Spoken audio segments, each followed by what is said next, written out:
Donc, je vais vous parler ici de quelques applications du parallélisme en calcul scientifique. Donc, on sort du domaine pur de l'informatique pour entrer dans le domaine de la science et surtout des sciences physiques, parce que c'est ma spécialité. Je n'irai pas vous parler de génomique et des choses semblables.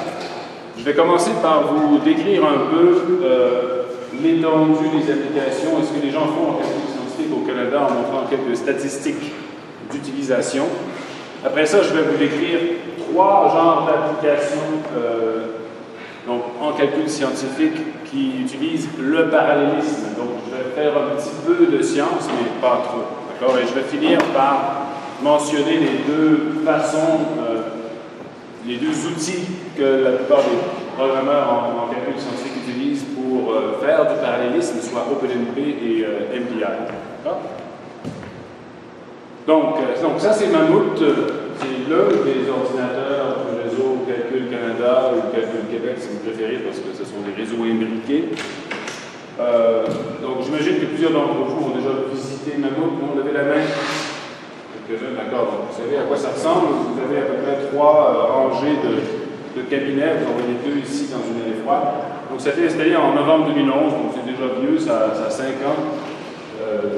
Donc, l'ordinateur lui-même comporte 39 600 cœurs, ce sont des cœurs AMD, des nœuds qui comportent 24 cœurs chacun, 12 par processeur, des nœuds de 2 cœurs, il y a quelques nœuds de 48 cœurs, et la mémoire pour chaque nœud va de 32 gigas pour la plupart jusqu'à 256 ou 512. On a aussi maintenant un nœud à 3 Tera de RAM.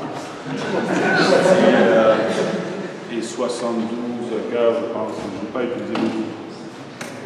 Bon, alors, ce que je vous présente ici, ce sont les stats d'utilisation de Calcul Canada pour la période qui va du 1er avril 2015 au 1er mars 2016, en fait, pendant un an. Moi, je ne les ai pas mis à jour depuis 6 mois, mais donc, ce que ça représente, c'est l'utilisation en fonction des jours des différents ordinateurs du réseau.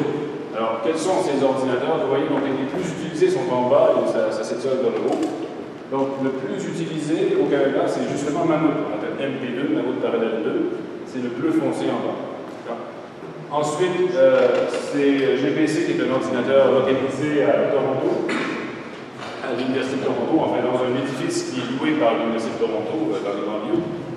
Le troisième en bas, le vert foncé, c'est Hillman, qui est à l'Université de McGill. Le vert pâle, Porcilus, c'est à l'Université de la... Alors, c'est encore le nom mécanique, mais je me souviens plus si c'est à Simon Fraser ou à l'UBC, je pense que c'est à l'UBC. Et enfin, Viaré est à l'Université de Montréal, le OC. Donc, vous voyez à quoi ça ressemble. Ici, on enlève... les 5 premiers sont les plus importants, essentiellement. Colosse en rouge est à l'Université Laval. Il y a parfois des trous, vous voyez, quand il y a des arrêts électriques à l'Université de Sherbrooke, tout le Canada s'en ressent. Ici, par exemple.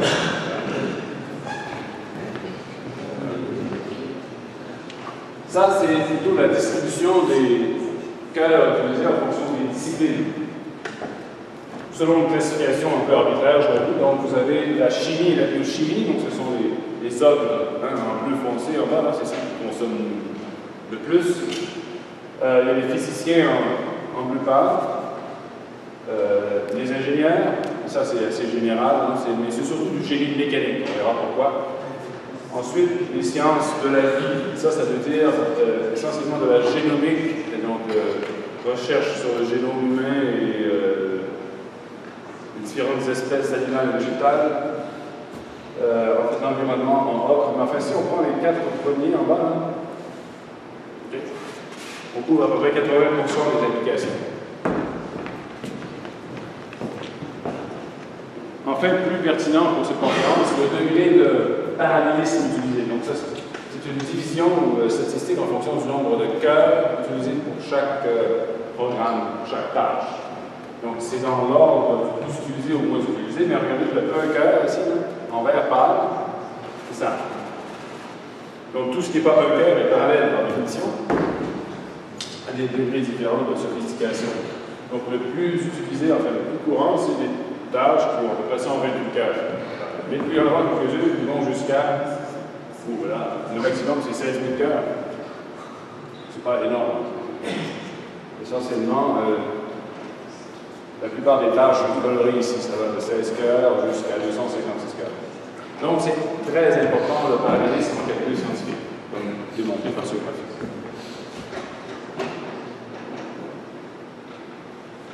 Donc, catégorie d'applications. Je vais tâcher d'expliquer 3 catégories d'applications, parce qu'au fond, chaque programme est différent, chaque utilisation du parallélisme est différente. Et donc, il y a des trucs, des processus qui sont absolument impossibles de paralléliser, c'est assez rare.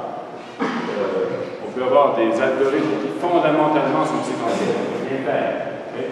Mais à l'intérieur de ces algorithmes, il y a des tâches répétées dans le temps et chacune de ces petites tâches peut, elle, peut-être être parallélisée. Et donc, le paysage est tellement varié que c'est difficile d'en faire un portrait général. Mais je vais donner quelques exemples. Donc, 3 catégories. L'échantillonnage Monte-Carlo, qui est utilisé beaucoup en physique, physique statistique, je vais expliquer ce que c'est. Physique de la matière condensée, c'est la physique des matériaux, physique du solide. Physique des particules, vous savez ce que c'est parce que vous avez entendu parler du boson de Higgs, du CERN, et ainsi de suite. Donc, ces différents domaines vont utiliser beaucoup des procédures qui sont basées sur l'échantillonnage Monte-Carlo, qui est en fait la forme la plus simple de parallélisation. Ensuite, les applications sont généralement, en physique et en génie, généralement font appel à l'algèbre linéaire. L'algèbre linéaire, c'est la catégorie des mathématiques qui est la plus d'applications possibles en informatique et en calcul scientifique en général. Si on enlève l'algèbre linéaire du calcul scientifique, il ne reste pas grand-chose en fait. Presque rien. Donc tout est fondé sur l'algèbre linéaire. Et enfin, je vais parler des éléments finis rapidement. Les éléments finis sont une technique de solution d'équations différentielles basée sur l'espace, donc tout ce qui a rapport avec la mécanique des fluides en particulier. L'électromagnétisme, ce genre d'application est basé sur la méthode des éléments finis, vous verrez ce que c'est. Donc je commence par l'échantillonnage de Monte-Carlo. Pourquoi ça s'appelle comme ça? Comment est-ce que ça a commencé? Ça a commencé à Los Alamos, pardon. Vous savez que c'est toujours les gens qui font des armes nucléaires qui ont plus d'armes. Et donc les premiers gros ordinateurs ont servi à ça. Donc, en 1900, au début des années 50, il y avait besoin de comprendre les propriétés physiques d'un élément qui s'appelle le plutonium et qui est assez difficile à manipuler. Ces phases physiques, donc ces phases solides sont multiples. Il peut changer de structure cristalline, il peut gonfler, et ainsi de suite. Vous comprendrez que si vous avez un matériau dans une bombe à hydrogène qui est basé sur le plutonium et que vous n'êtes pas sûr de sa structure et que ça peut gonfler à n'importe quel moment, c'est pas génial. Les gens se sont mis à étudier des façons de comprendre le diagramme de phase, c'est-à-dire les phases solides du plutonium. Et ce faisant, et en simplifiant ainsi de suite, ils ont pu utiliser une machine, peut-être l'ordinateur le plus puissant du début des années 50, qui est situé à Los Alamos, qui s'appelle le MANIAC. MANIAC. Il y a un acronyme pour ça, mais l'acronyme c'est MANIAC, mais la signification est pas importante. Et le type en charge de ça s'appelait Metropolis. Le premier physicien numéricien. Et il y avait des collaborateurs qui sont très connus, comme Stanislav Ulam, qui est un mathématicien qui a contribué à l'invention de la bombe H. Et lui, il a proposé de se servir de génération de nombres aléatoires pour comprendre le diagramme de phase du plutonium. Et vu que son oncle, Ulam, était un joueur invétéré et qu'il passait son temps à jouer à la roulette à Monte-Carlo, et il a appelé ça la méthode Monte-Carlo. C'est basé sur la génération de nombres aléatoires pour comprendre des systèmes complexes. La façon la plus simple, mais le problème le plus élémentaire à se résoudre, c'est un problème d'intégration. Autrement dit, on aurait à faire une intégrale dans un espace de dimension élevée. On va faire un exemple en dimension 1, bien sûr, c'est un peu trivial, c'est juste pour illustrer le problème, mais si on a un domaine dans l'espace à plusieurs dimensions, dimension D, petit d, et qu'on veut calculer le volume de ce domaine qui est imbriqué dans un domaine hypercubique. Par exemple, ici, j'ai un arc, j'ai un quart de cercle qui est imbriqué dans un carré. Évidemment, je connais l'aire du carré, c'est facile, mais supposons que je ne connais pas le nombre de pi, je voudrais contribuer, en fait, calculer l'aire du cercle. Ce que je pourrais faire uniquement, c'est simplement de lancer des points au hasard dans le carré. Et pour chaque point que je lance au hasard, ben, je détermine si le point est à l'intérieur du cercle ou pas. Ça, je n'ai pas besoin de connaître pour ça. J'ai simplement calculé le rayon et voir si c'est plus petit ou plus grand que le rayon du cercle. Et si c'est plus petit que le rayon du cercle, je le colore en rouge, et sinon, je le laisse en bleu. Et je fais simplement compter le nombre de points rouges versus le nombre total de points, et ça finit par me donner une situation du nombre pi. Bon, évidemment, personne ne fait ça en pratique, c'est juste un exemple pédagogique. Et bon, alors, la première chose qu'il faut avoir avec ça, c'est un générateur de nombres aléatoires qui est correct, qui n'est pas biaisé. Ça, c'est pas aussi simple que ça paraît. Il y a eu beaucoup de recherches là-dessus. Nous, aujourd'hui, on est capable d'en faire excellent. On peut même en faire qui sont basés sur des processus physiques qui ne sont pas algorithmiques, mais basés sur des appareils externes qui peuvent alimenter un ordinateur en nombre aléatoire. Oui. J'ai déjà entendu parler justement d'un générateur de nombres aléatoires qui fonctionnait par rapport à certaines affaires atmosphériques, certains éléments atmosphériques. Ça m'apparaît un peu lent. Okay? Parce que l'important, c'est d'en avoir beaucoup. Ça prend un bon bitrate en guillemets. Il faut vraiment produire beaucoup. On peut certainement utiliser un générateur de nombres aléatoires conventionnel, c'est-à-dire qui est basé sur un algorithme, mais avec une semence, un truc initial qui lui est basé sur le temps, l'horloge, etc., une donnée externe. Puis là, évidemment, ça ne produira jamais la même séquence si on fait bien les choses, mais basé uniquement sur les. Donc, ce que je connais bien, c'est des trucs basés sur l'électronique, basés sur le bruit électronique ou des photons ou des choses. C'est très rapide. Bon. Alors, quel est l'avantage de faire ça au hasard? Pourquoi est-ce que je calculerais une intégrale au hasard? Parce que il y a toujours une erreur statistique. L'important dans ces méthodes statistiques, c'est qu'il y a des erreurs statistiques. C'est comme quand on fait un sondage, il y a toujours des erreurs statistiques. L'erreur statistique dans ce genre de méthode va comme 1 sur la racine carrée du nombre d'échantillons. Donc, si on veut améliorer la précision par un facteur 10, il faut faire 100 fois plus d'échantillons. C'est ça que ça veut dire.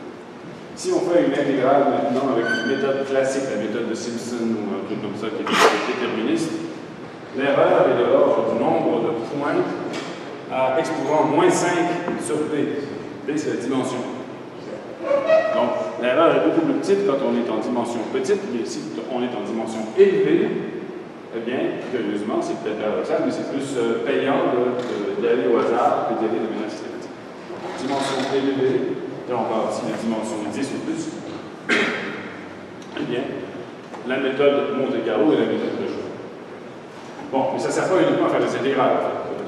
L'application binaire, ça peut servir à en fait, échantillonner des configurations extrêmement nombreuses d'un système physique. On peut échantillonner des graphes, par exemple. Dans notre application, on peut avoir une théorie où on a des graphes. Donc, vous savez ce que c'est qu'un graphe en mathématiques? Ben, dans certaines théories physiques, on peut avoir des expressions, des approximations qui sont basées sur la théorie des graphes et un nombre infini. Et il faut simplement, ils ont des poids différents, et il faut simplement les échantillonner en fonction de leur poids. Bon, une méthode comme celle-là peut faire l'affaire. Je vais vous donner un exemple plus spécifique. Je vais passer un peu plus de temps sur cette méthode Monte-Carlo sur les autres, au moins qu'il y ait un sujet que vous compreniez plus en détail. Donc, je vais faire ici dans cette diapo la physique statistique en une diapo. Ça, c'est toujours un défi. La physique statistique, c'est le domaine de la physique qui étudie des phénomènes complexes des phases de la matière, etc. Donc, il y a un modèle qu'on appelle le modèle d'Ising qui sert à simuler plein de choses, dont le magnétisme dans la matière. Mais c'est très simple de comprendre de manière abstraite ce modèle-là. Vous avez un réseau, c'est-à-dire une espèce d'ensemble de variables qui sont disposées dans un carré comme ça ou un cube selon la dimension. Donc, chaque variable est représentée par un point ici, ouvert ou fermé. Et chaque variable est binaire, c'est-à-dire qu'elle peut prendre des valeurs 1 ou moins 1. Ça pourrait être 0 ou 1 si vous préférez, mais disons que c'est 1 et moins 1. Quand c'est comme des bits, les deux valeurs. Bon. Et donc j'appelle ces valeurs S indice I. I, c'est un indice qui numérote les cycles. Chaque configuration de ces variables, que je vais appeler des spins, justement, pour fixer l'attention, chaque configuration de ces spins a une certaine énergie. Une énergie qui est donnée par cette expression. C'est-à-dire qu'on fait la somme sur toutes les paires qui sont des voisins immédiats. Cette notation bizarre ici veut dire qu'on prend les paires de sites qui sont des voisins immédiats, donc soit des voisins gauche-droite ou vers le bas. Donc chaque site a 4 voisins immédiats. Donc on fait la somme sur toutes les paires et on multiplie les variables S pour ces deux paires. Donc évidemment, chacune des variables vaut plus ou moins 1, donc le résultat vaut plus ou moins 1 aussi. Plus 1 si les deux variables sont identiques, et moins 1 si elles sont différentes. Et on a un moins avec une constante, la constante J ici peut être égale à 1, mais le fait qu'il y a un moins signifie qu'on va minimiser l'énergie si toutes les variables sont à 1. Soit toutes 1, soit toutes moins 1. On ne décide pas si c'est 1 ou moins 1, mais si toutes les variables sont pareilles, on minimise l'énergie. C'est comme le magnétisme ou le ferromagnétisme dans un aimant. On a des spins dans les atomes, et si tous les spins sont alignés, soit tous vers le haut, tous vers le bas, on a un aimant parce qu'on a une aimantation globale et ça minimise l'énergie. Par contre, il y a beaucoup de configurations différentes où les spins sont différents d'un site à l'autre. Donc, il y en a beaucoup plus pour lesquels l'énergie est proche, est plus grande que son minimum, proche de 0 si on veut, qu'il y a de configurations avec énergie minimale. Et donc, il y a une certaine probabilité en physique statistique associée à chaque configuration. Si vous avez une configuration donnée, comme ça je l'ai expliqué ici, la probabilité que ça se produise est donnée par cette expression. Vous avez une exponentielle de moins l'énergie utilisée par la température. Donc, le T majuscule ici, c'est la température absolue. Donc, si la température est très élevée, là, des millions de degrés, si vous voulez, donc si T est extrêmement grand, eh bien, l'exponentielle est toujours égale à 1. Et donc, toutes les configurations sont équiprobables. Si T est très petit, au contraire, il y a la probabilité relative va être entièrement dominée par la configuration qui a l'énergie la plus petite possible. Parce que si T est très petit, l'argument exponentiel ici est très grand, mais avec le signe moins ici, ça veut dire que c'est toujours un extrêmement petit, sauf si on est dans la configuration d'énergie minimale, parce que ce sont des probabilités relatives. Je n'ai pas vu de normalisation ici. Donc, à retenir, basse température, une configuration d'énergie minimum, haute température, toutes les configurations sont équiprobables. Et donc, ce que l'on veut calculer, normalement, ce serait donc quelle est la valeur moyenne du spin, de l'aimantation, de l'énergie, et ainsi de suite. Pour calculer les valeurs moyennes, il faut normalement passer à travers toutes les configurations, faire la moyenne. Toutes les configurations, vous avez combien de configurations? Vous avez combien de spins ici, là, 1, 2, 3, 4, 5, 6, 7, 8. J'en ai peut-être mis un petit bon. 1, 2, 10, 30, 36, un nombre très grand. C'est 32, c'est peut-être 32. Donc j'en ai 32, ce qui veut dire que j'en ai 1024 spins. Combien de types de configurations possibles? 2 exposants 1024. 2 exposants 1024, on a 10 à la 80 protons en univers, ça veut dire à peu près 2 à 200 protons. Non, il n'y a pas d'espoir qu'on puisse faire la somme sur toutes les configurations. Donc il faut les échantillonner, il faut faire un sondage. Il faut faire un sondage, et une forme de sondage, ça veut dire que je vais tirer des configurations au hasard, n'importe quoi. Là, si on tire des configurations au hasard, on va tomber la plupart du temps sur des configurations sans importance. Parce qu'il y a relativement peu, il n'y en a pas beaucoup, mais il y a relativement peu de configurations importantes avec une énergie faible. La plupart des configurations ont une énergie trop grande par rapport à ce qui est possible. Et si on les tire vraiment au hasard, on ne fera jamais rien. Parce qu'encore une fois, il y en a 2 à 1024. Et ça, c'est le petit système. Je vais vous montrer le gros système tout à l'heure. Donc, il ne faut pas faire ça. Il faut utiliser un algorithme intelligent pour échantillonner. C'est ça le travail de Metropolis. Encore une fois, celui qui utilisait le maniaque, Metropolis maniaque. Donc, on fait ce qu'on appelle une chaîne de Markov. Ce sont ceux ici qui savent ce que c'est qu'une chaîne de Markov. Une chaîne de Markov, c'est quand on se promène dans un certain espace, d'une manière stochastique. On décide si on va dans une direction ou dans l'autre direction. Donc, on se promène dans un espace de configuration. Donc, imaginez que l'espace que vous explorez, c'est l'espace des configurations de spin S. Il y a 2 à la 1024 éléments dans cet espace. Donc, un élément de cet espace, ça clique sur Y. Et on va devoir définir une probabilité W de transition entre X et Y. On veut, comme on dit généralement, savoir quelle est la probabilité de passer d'une configuration X à une autre configuration. Cette probabilité, elle va devoir obéir à une contrainte qu'on appelle le bilan détaillé. Alors, si je désigne par mu de X, donc cette quantité-là, c'est la probabilité relative d'une configuration. L'exponentielle de moins l'énergie divisée par température. Eh bien, si je respecte cette condition-là, alors qu'est-ce que ça veut dire? La probabilité d'être à X fois la probabilité de passer de X à Y est égale à la probabilité de Y fois la probabilité de passer de Y à X. Autrement dit, si X est très probable, Y est très peu probable. Donc, mu de X est grand, mu de Y est petit. Mais à ce moment-là, il faut que la probabilité de passer de X à Y soit petite et que la probabilité de passer de Y à X soit grande pour compenser. Et si on se promène dans cet espace en respectant cette condition-là, eh bien, éventuellement, après peut-être plusieurs millions de pas, on va arriver à une espèce de distribution de probabilité de X et de Y qui va être conforme à mu. Et donc, on va pouvoir échantillonner l'espace en respectant la probabilité mu, c'est-à-dire que les configurations plus probables vont être visitées plus souvent que celles qui sont moins probables. Et ça, c'est correct, ça nous permet de correctement calculer des valeurs moyennes. Et donc, c'est Metropolis qui a défini, bon, c'est un détail, là, quelles doivent être les probabilités W en fonction de mu pour pouvoir y arriver. Donc, ça, c'est un choix parmi d'autres, mais Metropolis a proposé ce choix-là. Et c'est ce qui est utilisé généralement dans ce genre de simulation. Alors, je vais vous montrer un exemple pour ce fameux modèle d'Ising, une petite simulation toute simple. Vous allez voir qu'il y a beaucoup plus de points que ce que j'avais indiqué. Donc, ça, c'est une. Donc, chaque pixel ici, c'est un spin. Il y en a plus que 1024, justement. Plus 1024 par 1024, dans cet ordre-là. Donc, ça nous donne 2 à la 1 million, un truc comme ça, le nombre est assez colossal. Et ce que vous voyez en direct ici, c'est cet algorithme de Metropolis qui fonctionne et qui génère soit les valeurs blanches, moins 1, ou les valeurs noires, qui sont plus 1, en fonction du nombre d'itérations. Et on peut ajuster ici la fameuse température. Ce qui est appelé bêta dans le programme, c'est l'inverse de la température. Donc, vous pouvez aller à un bêta très petit, qui veut dire une température très, très élevée.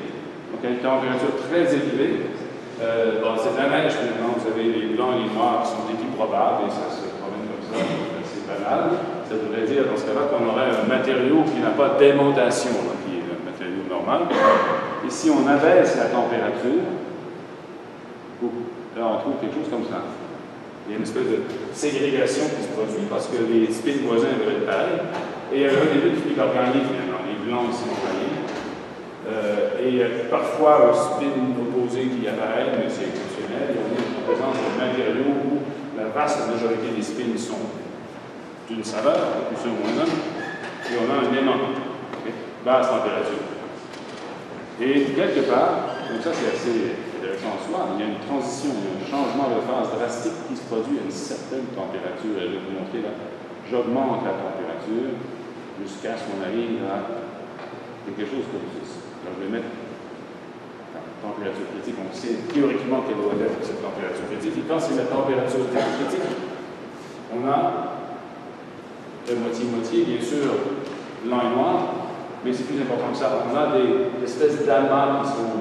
Il y a des corrélations spatiales. Les noirs doivent être ensemble, les blancs ensemble, mais à l'intérieur des noirs, il y a des poches de blanc qui doivent être ensemble, et ainsi de suite. Et si on avait un truc qui était infiniment grand, on pourrait faire le zoom à l'infini. Dans chacune des régions, on trouve exactement le même patron. Autrement dit, cette figure-là, si on avait un nombre infini de sites, serait fractal. Et ça se produit à une température bien précise, qui est le changement de phase. Donc, c'est le genre d'étude qu'on fait avec le Monte Carlo. Ça, c'est le modèle le plus simple, je l'ai compris depuis des lustres. Mais c'est ce qu'on fait à Monte Carlo. Donc, ça, c'est mon long interlude sur à quoi sert le Monte Carlo. Et je vais donc continuer la présentation pour indiquer comment est-ce qu'on fait le parallélisme là-dessus. Donc, d'une certaine manière, c'est trivial. Parce qu'on se trouve à générer des conditions, des configurations aléatoires. Donc, on pourrait prendre 1000 processeurs. Sur chacun des 1000 processeurs, on génère des configurations aléatoires. Ce genre de truc ne prend pas beaucoup de mémoire. Donc, généralement, le Monte Carlo n'est pas limité en mémoire. Il est limité en temps de calcul. Il est limité parce qu'il y a ce fameux 1 sur racine carrée de n qui nous tue. Hein? Et donc, c'est vraiment en temps de calcul, on veut beaucoup d'échantillonnage. Donc, si on peut diviser ça, on va gagner. On ne gagnera jamais mieux. Donc, la méthode est dans un certain sens trivialement parallèle. C'est parallèle. Donc, il n'y a pas tellement de choses à faire. On peut prendre ces 1000 ordinateurs et leur faire calculer des moyennes et les mettre ensemble à la fin. C'est souvent ce que l'on fait. Le seul hic, c'est qu'avant d'atteindre un équilibre dans cet algorithme de Metropolis où on fait une marche aléatoire, avant d'arriver à un certain équilibre à partir d'une configuration aléatoire, ça prend un certain temps. On appelle ça le temps de thermalisation. Parce qu'on est parti dans cet algorithme avec une configuration quelconque qui n'est pas représentative de la distribution de probabilité. Il faut calculer pendant un certain temps. Souvent, c'est la moitié du temps de calcul. La moitié du temps de calcul est dédié à thermaliser la distribution. Et ça, c'est perdu. C'est les statistiques qui sont inutilisables. Et l'autre moitié, c'est les mesures que l'on fait. Donc, pour raccourcir le temps de thermalisation, si on le distribue sur 1000 processeurs, chacun des 1000 processeurs va devoir attendre la moitié du temps à se thermaliser avant de pouvoir faire un travail utile.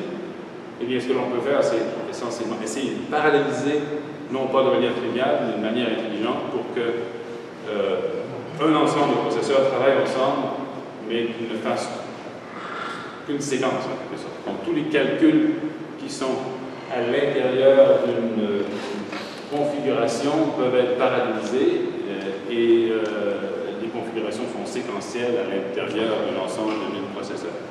Et ça, c'est pas toujours évident parce que, justement, souvent les calculs à l'intérieur sont relativement simples.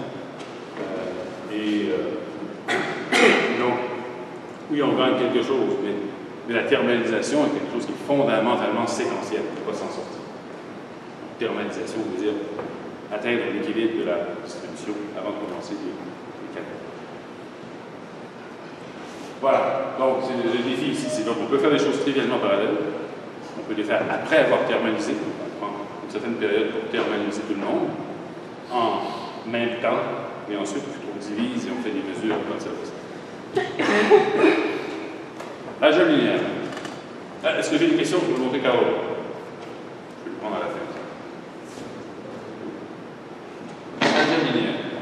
Bon, alors vous savez tous ce que c'est qu'une matrice, un vecteur, et ainsi de suite. Quels sont les deux plus importants problèmes de l'algèbre linéaire? À mon avis, les deux plus importants problèmes que l'on doit faire, c'est la résolution d'un système d'équations. Autrement dit, vous avez une matrice A, un vecteur X inconnu et un vecteur B connu, et vous voulez trouver X. Il faudrait inverser la matrice A. Ça, c'est la première catégorie. La deuxième catégorie, c'est le problème des vecteurs et des valeurs propres. Vous avez une matrice A, vous avez un X inconnu, donc un vecteur X inconnu et une valeur propre lambda inconnue, et vous voulez trouver des solutions à ça. Vous voulez trouver des valeurs propres lambda et des vecteurs X tels que A fois X donne lambda fois X. Ça, c'est utilisé aussi dans plusieurs algorithmes de recherche. Bon, ce sont les deux grands problèmes, et c'est comme ça dans les applications. Supposons que votre matrice A est 1 million par 1 million. Donc, vous savez bien sûr comment inverser une matrice simple. Absolument, on est toujours capable, même à l'âge avancé, d'inverser une matrice 2 par 2. Enfin, c'est à peu près millimètre. Mais quand c'est 1 million par 1 million, qu'est-ce qu'on fait? Vous connaissez la méthode classique, n'est-ce pas, d'inversion d'une matrice. Ça veut dire qu'on élimine, on fait l'inversion à la méthode d'élimination gaussienne. On soustrait des rangées, etc., jusqu'à ce qu'on ait une matrice qui est triangulaire. Mais s'il y a 1 million de rangées, c'est pas très pratique. Hein? Surtout que souvent, ces fameuses matrices A, 1 million par 1 million, ne sont pas pleines, elles sont creuses. La plupart des éléments sont zéro.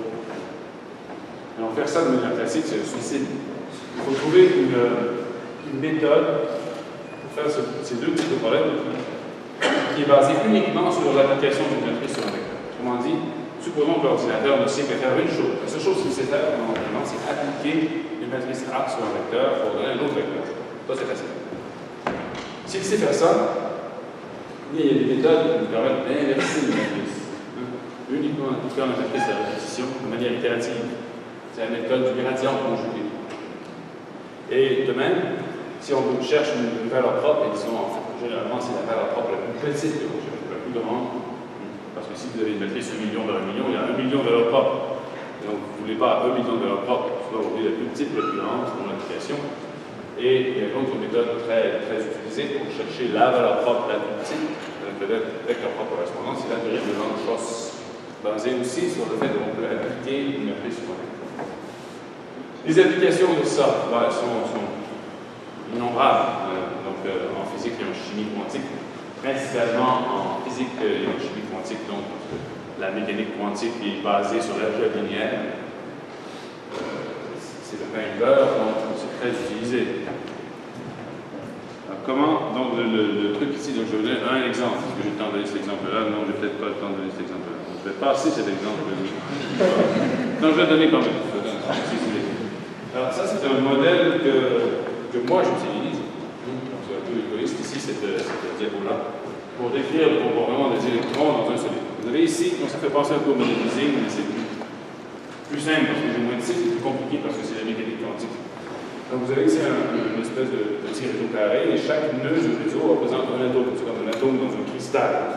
C'est passé de manière régulière. Et sur ces atomes-là, vous avez des orbitales, et ainsi de suite. Et il y a une orbitale qui est particulière, la dernière, la plus élevée, celle qui contient peut-être un électron, peut-être pas entièrement occupé.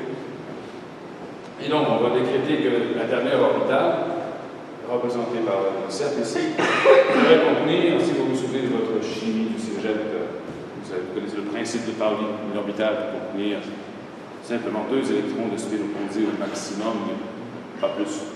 Donc, elle peut être vide, n'occuper aucun électron dedans. Elle peut contenir un électron de spin up, un électron de spin down, ou 2 électrons de spin opposé. Ce qui est représenté par une flèche ici. Par exemple, celle-ci contient 2 électrons de spin opposé, et si celle-là est vide, et les autres contiennent un électron de spin de l'autre. Donc, ce qui veut dire que pour chaque site, j'ai 4 configurations possibles. Donc, si j'ai L site, j'ai 4 exposants L configurations. Et en mécanique quantique, toutes les configurations sont superposées de manière linéaire. Donc on a un espace vectoriel. Chaque élément ou chaque base, élément de base de l'espace vectoriel est une configuration. Donc si j'ai 4 à la L configuration, j'ai un espace vectoriel de dimension 4 à la L. Ça devient rapidement très grand. Après 16 sites. Donc, 16 sites, j'ai 4 à la 16, c'est 2 à la 32. Hein, donc on est déjà rendu à 4 milliards de configurations. Donc, ça représente un espace vectoriel et des matrices de dimension 4 milliards. Donc, et donc, on peut construire en mécanique quantique une matrice qu'on appelle la matrice hamiltonienne, qui est une suite une combinaison de matrices, et chaque matrice fait un truc.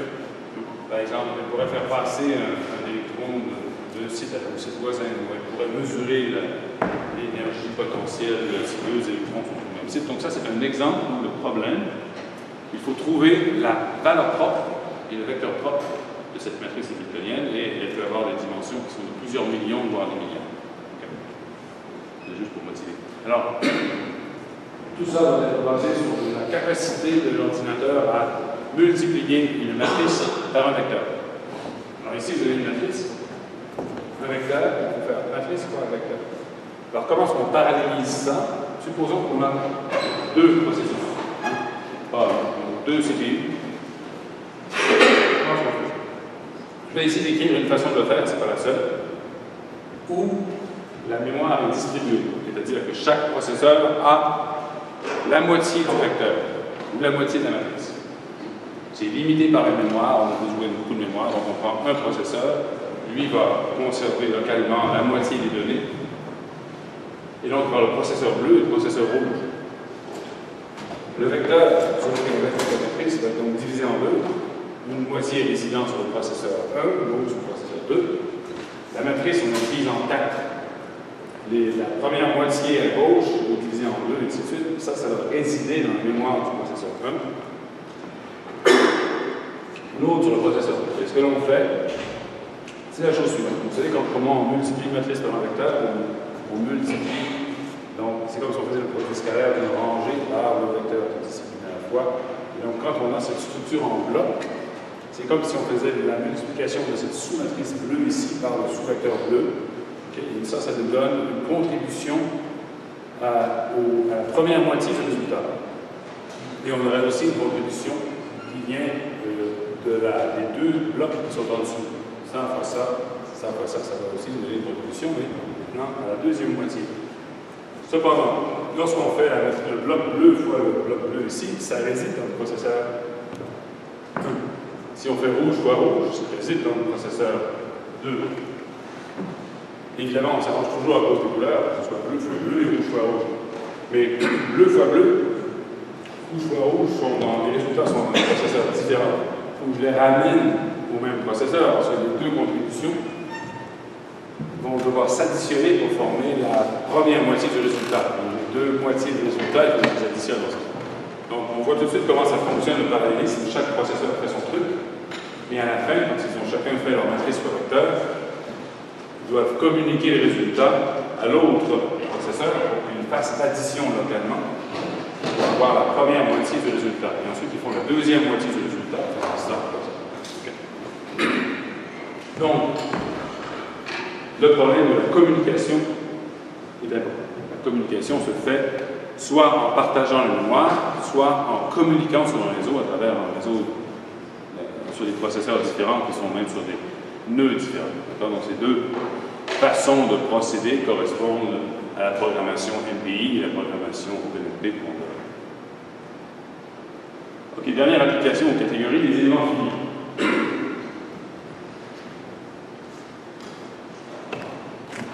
Les éléments finis, c'est une façon de résoudre des problèmes spatiaux, comme l'écoulement d'un fluide autour d'une aile d'avion, en créant un maillage.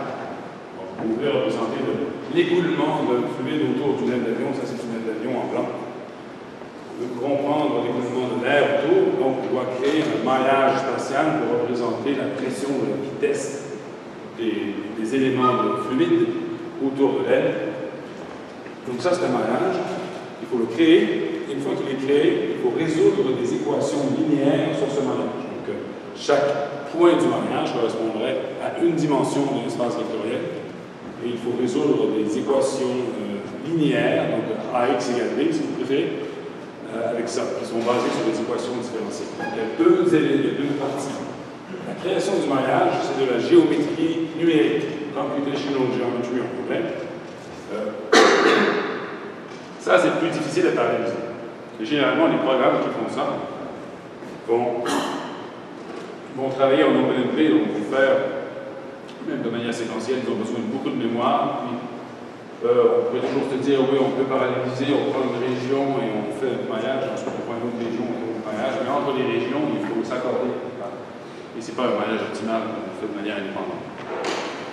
La deuxième partie, qui est résoudre AX égale B sur le maillage, ça on peut le paralléliser si on sait comment faire AX égale Y, n'est-ce pas? On peut discuter. Donc c'est parallélisé comme ça, souvent. Okay? Ou encore, simplement, ce qui est au même, on prend l'espace, on divise en régions, chaque région a son sous-maillage, on résout le problème dans chaque région, et une fois qu'on a fait ça, on accorde les régions. Souvent, ça peut être des régions qui se recouvrent, ils ont un certain recouvrement, et on fait la résolution dans chacune région, et dans les intersections, là, on fait un ajustement pour prendre la moyenne des deux résultats, ce qui veut dire qu'on doit communiquer entre les différents processeurs des données sur ce qui se passe aux interfaces. Et une fois qu'on a ça, on recommence, parce que ces méthodes-là sont toujours itératives. C'est itératif dans le sens que quand on n'est pas satisfait de la solution, on se rend compte que ça n'a pas convergé extrêmement bien, que la précision des données n'est pas suffisante dans un endroit donné, on raffine le maillage. On peut revenir et raffiner le maillage aussi pour avoir le code plus précis.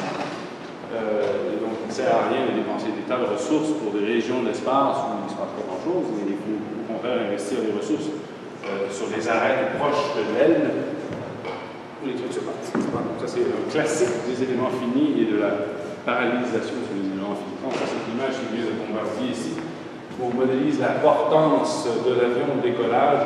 Donc là, c'est pas uniquement l'aile, c'est tout l'avion qui doit être modélisé. C'est le titre que je connais de Bombardier, le chef de la division modélisation, qui m'a envoyé ces images.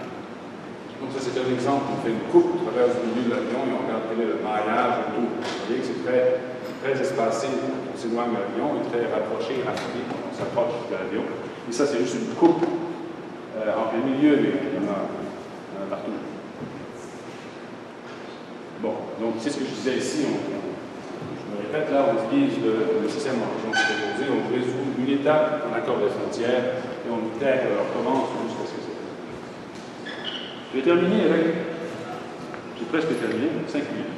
Je vais terminer dans une discussion pour comparer les deux schémas, les deux outils qu'on utilise généralement avec MPI et OpenMP. MPI veut dire Message Passing Interface. Combien de personnes ici connaissent MPI? Oui, et OpenMP? Normalement, ce serait plus OpenMP qu'MPI parce que c'est plus simple. Mais, donc, MPI, c'est Message Passing Interface. OpenMP, c'est Open Multiprocessing. Quelles sont les différences? MPI est un schéma qui a été inventé pour faire de la parallélisation sur un système à mémoire distribuée. Vous avez plusieurs nœuds, plusieurs êtres indépendants qui communiquent grâce au réseau. Mémoire non distribuée. OpenMP ne fonctionne que sur une mémoire partagée. Donc, tous les processeurs doivent avoir accès à la même mémoire. Pour MPI, ça n'a pas tellement d'importance. C'est conçu pour la mémoire distribuée, mais ça peut fonctionner avec la mémoire partagée aussi. Donc, bien sûr, MPI fonctionne idéalement sur un ordinateur basé sur un réseau. Mammut est un exemple. Et Mammut est hybride, parce qu'évidemment, vous avez un réseau rapide entre les nœuds, mais chaque nœud a au moins 24 cœurs, ce qui fait qu'on peut faire du OpenMP sur Mammut à mission qu'on ne dépasse pas 24 ou 256 ou 512 cœurs selon le nœud qu'on utilise. Alors qu'MPI, il n'y a pas de limite. Alors, OpenMP ne fonctionne que sur les environnements multicœurs. MPI est basé sur l'échange de messages. C'est des appels de librairie qui envoient et reçoivent des messages entre processeurs. Alors qu'OpenMP est basé sur des directives, des pragmas, par exemple, en C++. Essentiellement, OpenMP est plus facile à programmer. Si on commence là-dedans, il faut faire du OpenMP, c'est beaucoup de temps, c'est plusieurs câbles, ça suffit. MPI, c'est flexible, on peut faire toutes sortes de choses, mais c'est plus difficile. C'est un petit peu différent. Donc, le modèle MPI, c'est celui-ci. On a deux processus. Alors, ça, c'est des diapos que je vais emprunter. Alors, je ne vais pas les écrire, c'est en français. Chaque processus peut utiliser une catégorie d'appels de fonctions, soit des send ou des receive. Donc, une fonction pour envoyer un message, une fonction pour recevoir un message, pour attendre un message. Et donc, le message doit comprendre de l'information sur la taille des données que l'on veut transférer, le type de données, la source, la destination, l'ensemble, l'univers, si vous voulez, de communicateurs, c'est-à-dire l'ensemble des processeurs qui participent au processus, et ainsi de suite. Un court exemple. Alors, OpenMP est basé sur des traites. Donc, on a une région séquentielle dans notre programme, qui soudainement se divise en 4 fils pendant un certain temps, et qui se rejoignent en fait dans la même région séquentielle. Après, donc, on a les divisions. Donc, on termine avec deux exemples de code triviaux. C'est petit, ça. Est-ce que vous voyez bien en arrière? Capable? Qu'est-ce que je vais faire ici? Je vais faire l'intégrale de sinus de x de 0 jusqu'à pi. Un truc qu'on fait dans sa tête, pas besoin de concentrer pour ça. Et je vais le faire de manière stupide aussi, donc je vais simplement prendre l'intervalle de 0 à pi, je vais le diviser en petits segments également espacés. Allez, combien j'en ai n ici? Ça, c'est quoi? J'en ai 2 milliards. Okay? Donc, ça demande un peu plus de temps. On ne ferait jamais une intégrale comme ça, c'est juste pour les suivre. Donc, normalement, si j'étais dans un programme purement séquentiel, je ferais exactement ce qui est écrit là, sauf la ligne qui est là, sauf le bracket. Ça voudrait dire que je fais une boucle de i égale 0 jusqu'à n. N, c'est le nombre de points que j'utilise en array. Z, c'est le résultat, donc j'ajoute à Z le sinus de I fois H. H, c'est la largeur de chaque part, donc c'est I fois H, donc l'intégrale, j'ajoute ça à Z, et à la fin, j'ai pris tout ce que j'ai à faire pour faire ce programme OpenMP, c'est d'ajouter une directive juste avant, alors qui dit fragment OMP, OpenMP, parallèle. Donc là, je déclare que la variable I doit être privée. Donc chaque fil doit avoir sa propre variable I. Et qu'à la fin, le résultat contenu dans la variable Z doit être réduit avec l'opération plus.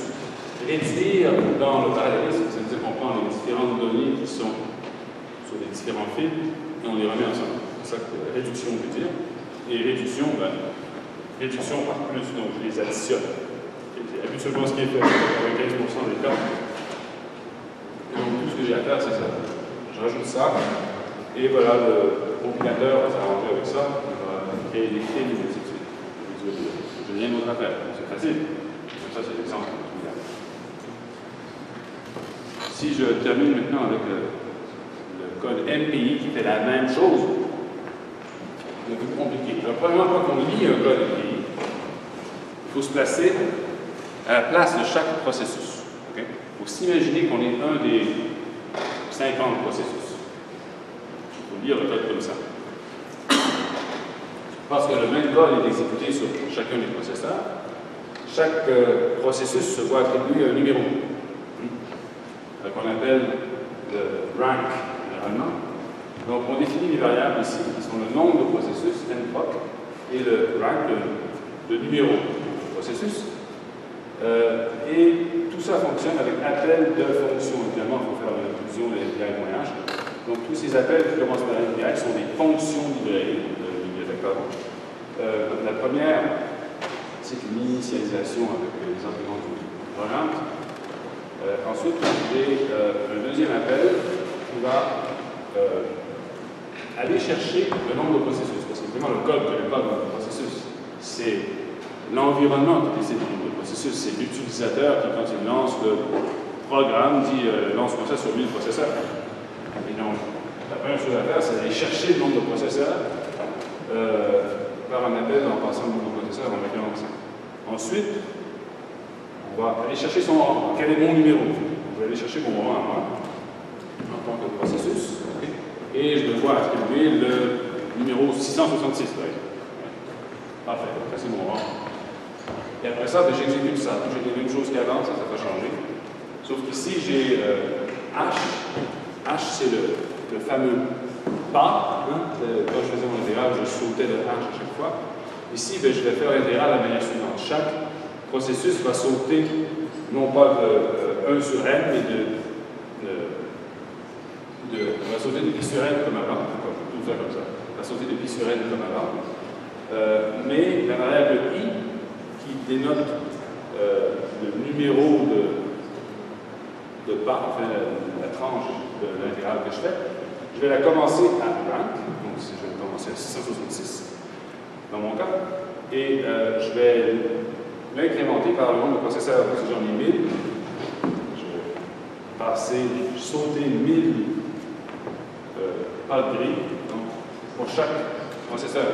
Donc je me trouve à faire la même somme qu'avant, sauf que chaque processeur va faire une partie de la somme en sautant de 1000 à chaque fois. Donc ça, je le fais ici à l'interne. Quand j'ai fini tout ça, il faut que je l'utilise. Donc il faut que j'envoie pas de directive, mais que je fasse appel à la fonction reduce, où j'ai la variable que j'ai calculée localement, Z. J'ai une variable qui est maintenant le total, que je définis sur chacun des processus que je passe en référence, et je lui dis maintenant qu'est-ce que je dois communiquer. Je dois communiquer, par exemple, une chose qui est le Z, qui est un type double. Je dois faire une somme, et dans cette espèce d'univers de processus. On peut avoir plusieurs univers de processus différents dans le programme, selon l'évolution du programme, et à la fin, j'ai ça. Et là, quand je sors de tout ça, j'appelle un outil de finalisation. Donc, il faut vraiment se placer à la place de chaque processus quand on écrit un code API. C'est ça que j'ai vraiment donné. Ça, c'est valable pour le projet. Voilà.